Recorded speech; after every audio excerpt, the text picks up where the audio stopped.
بالکل اسی طرح اللہ تعالیٰ کے کلام میں بھی لفظ من کی جگہ لفظ ما ہے، جو ذولا قول وغیرہ ذولا قول غیر خواتین کو بھی لفظاً شامل ہے، مگر مقصد یہ بتانا ہے کہ کنواری، طلاق یافتہ، بیوہ، کم عمر والی، زیادہ عمر والی، الغرض ہر طرح کی عورتیں حلال ہیں، اور اس معاملے میں تم پر تمہارے رب کی طرف سے کوئی تنگی نہیں۔ مرئی معنی حلال عورتیں سیاق و سباق اور دوسرے دلائل شرعیہ سے از خود متعین ہیں۔ ایک علمی اشکال اس بات پر اشکال ہو سکتا ہے کہ اگر واقعی شریعت کی نظر میں اصل حکم بیویوں میں تعدد یعنی زیادہ بیویاں رکھنا ہے اور یہ ایک پسندیدہ کام ہے، تو کلام اللہ میں تعدد کی ابتدا تعداد کے فرد اعلیٰ یعنی 4 سے ہونی چاہیے تھی، یعنی یوں ہونا چاہیے تھا کہ نکاح کرو تم پسندیدہ عورتوں سے 4 سے، 3 سے اور 2 سے، اور اگر بے عدلی کا خوف ہو تو 1 پر اکتفا کرو،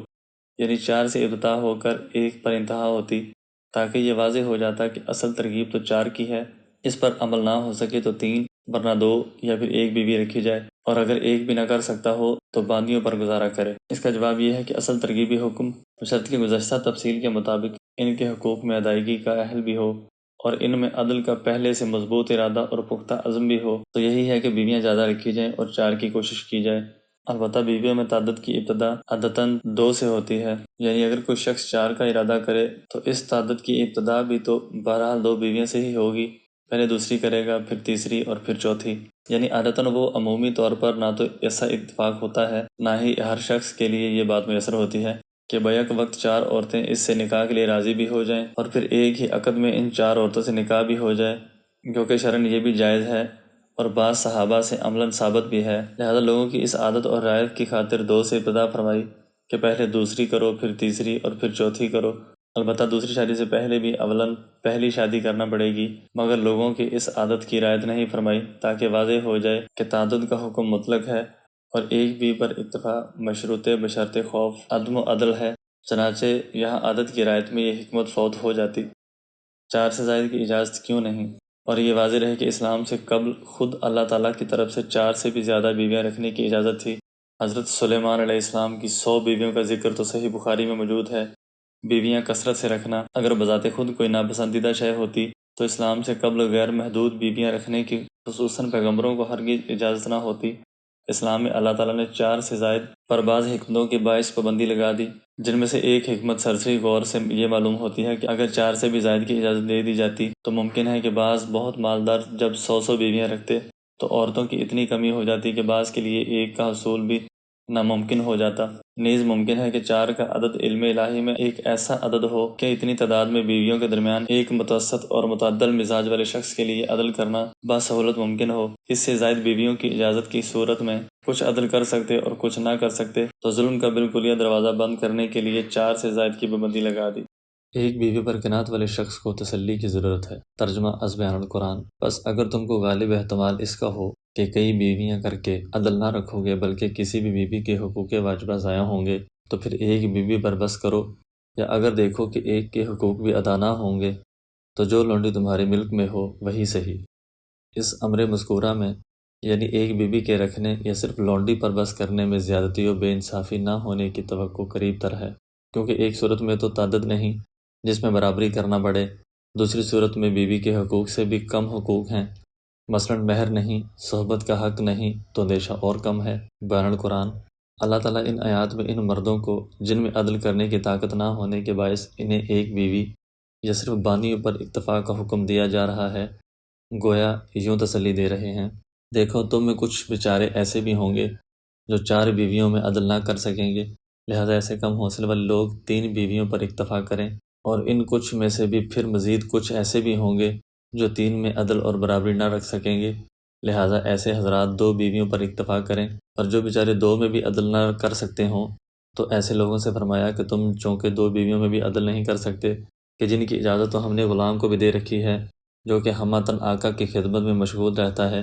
جس سے معلوم ہوا کہ ایک غلام تو غلام ہونے کے باوجود اور کامل طور پر آقا کی خدمت میں مشغول ہونے کے باوجود بھی 2 بیویوں میں عدل کر سکتا ہے،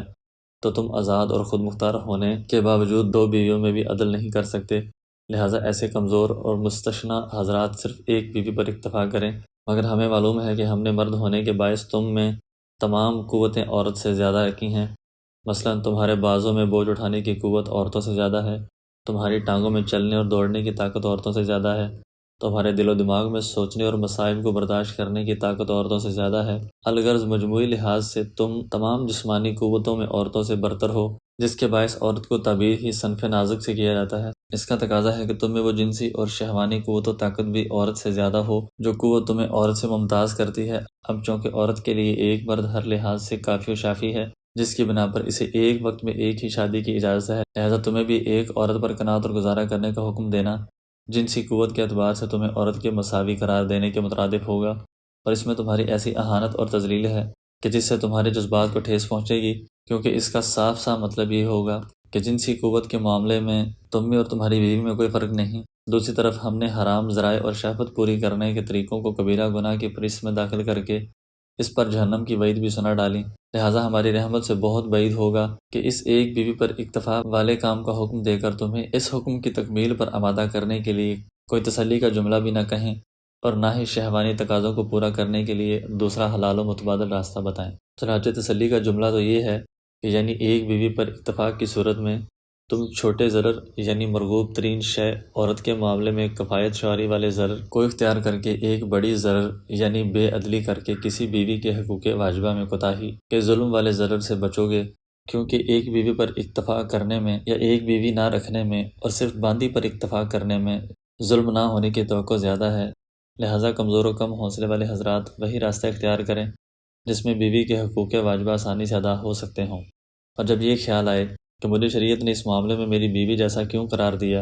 اور ایسی باتیں سوچ کر جب جذبات کو ٹھیس پہنچنے لگے تو یہ سوچ کر صبر حاصل کرنے اور تسلی رکھنے کی کوشش کریں کہ ہمیں بڑے نقصان یعنی ظلم کے گناہ سے بچانے کے لیے چھوٹے نقصانات کے برداشت کرنے کا حکم دیا جا رہا ہے،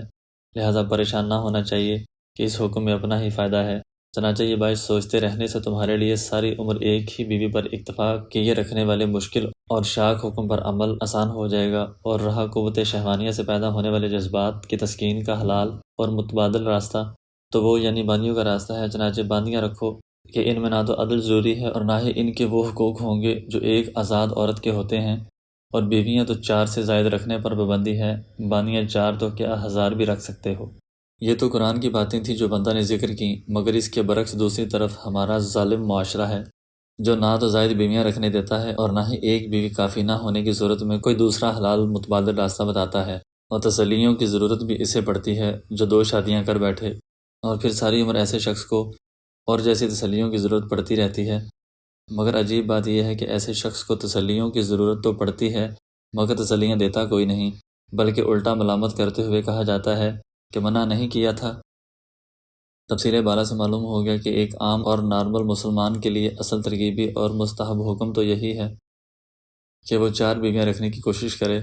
اس میں اللہ تعالیٰ کی رضا ساری عمر ایک بیوی پر اکتفا کی نسبت زیادہ ہے۔ اس پر بہت ہی وضاحت سے مزید دلائل انشاءاللہ آگے آ رہے ہیں، اور یہ تعبیر کہ 2 یا 2 سے زائد بیویاں رکھنے کی اجازت اس وقت ہے جب ان میں عدل کر سکنے کا یقین ہو، درست نہیں۔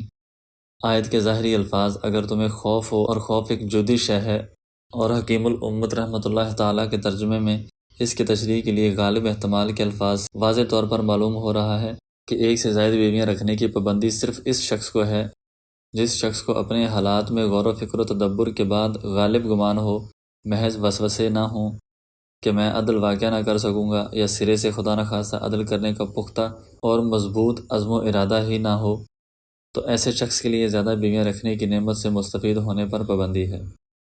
موجودہ زمانے کے لحاظ سے آیت مبارکہ میں دوسری شادی پر عمل پر 4 طرح سے حوصلہ نمبر 1، دوسری شادی کسی بھی عمر میں کی جا سکتی ہے۔ فنکحوا میں واؤ ضمیر سے خطاب ہے، ہر عاقل بالغ مسلمان مرد کو ہے۔ آج جب کوئی دوسری شادی کا ارادہ کرے تو خاندان و معاشرہ بسا اوقات یہ کہتے ہوئے برس پڑتے ہیں کہ مثلاً بچے اتنے بڑے بڑے ہو گئے ہیں، ان بڑے بڑے بچوں کا باپ بن کر سفید داڑھی اور اس بزرگی میں ان بچوں کے سامنے شادیاں رچاتے شرم نہیں آتی؟ اگر بچے چھوٹے ہوں تو اس طرح اظہار رنج و دکھ کیا جاتا ہے کہ ہائے کتنے پیارے پیارے اور چھوٹے چھوٹے بچے ہیں، انہی کا خیال کر لیا ہوتا۔ اگر اولاد سرے سے ہو ہی نہیں تو یہ اعتراض کہ ایک تو بیوی کو اولاد نہ ہونے کا غم، ایسی عورت تو پہلے قابل ترس تھی، نہ یہ کہ اس پر سوکن لا کر اسے مزید پریشان کیا جائے۔ اولاد تو اللہ تعالیٰ کے اختیار میں ہوتی ہے، مقدر ہوئی تو اسی بیوی سے ہو جائے گی، لگتا ہے اللہ تعالیٰ پر نظر نہیں۔ اگر بیوی بد اخلاق اور بد زبان ہو تو یہ اعتراض ہے کہ ایک تو سنبھل نہیں رہی، دوسری کا شوق پیدا ہو رہا ہے، اور اگر بیوی نیک پرہیزگار اور خوش اخلاق ہو تو یوں اعتراض کہ اللہ تعالیٰ نے بیوی شریف دے دی تو بجائے اس کے کہ اللہ تعالیٰ کا شکر ادا کرتے ہوئے اس پر قناعت کی جاتی، اس کے بجائے اس کی شرافت کا ناجائز فائدہ اٹھا کر شادیاں رچائی جا رہی ہیں وغیرہ وغیرہ۔ الغرض اس قسم کے جاہلانہ، ہندوانہ اور فضول اعتراضات کا جواب اس آیت کے فنکہو کے واو ضمیر میں موجود ہے۔ چنانچہ اللہ تعالیٰ نے واو ضمیر کے ذریعے ہر عاقل بالغ اور مسلمان مرد کو خطاب کرتے ہوئے متعدد بیویاں رکھنے کی اجازت دی، خواہ اس کے پہلے سے بچے ہوں یا نہ ہوں، اگر ہوں تو چھوٹے چھوٹے ہوں یا بڑے بڑے ہوں، نیز یہ نکاح کرنے والا خود عمر کے کسی بھی حصے میں ہو، چنانچہ ابتدائی جوانی کے باعث ابھی داڑھی پوری طرح نکلی ہو یا نہیں، اگر نکل چکی ہو تو داڑھی کے بال سفید ہو چکے ہوں یا مکمل سیاہ ہوں یا ملے جلے ہوں۔ ہر طرح کے مسلمان مردوں کو خطاب کرتے ہوئے فرمایا، نکاح کرو پسندیدہ عورتوں میں سے 2 سے، 3 سے اور 4 سے۔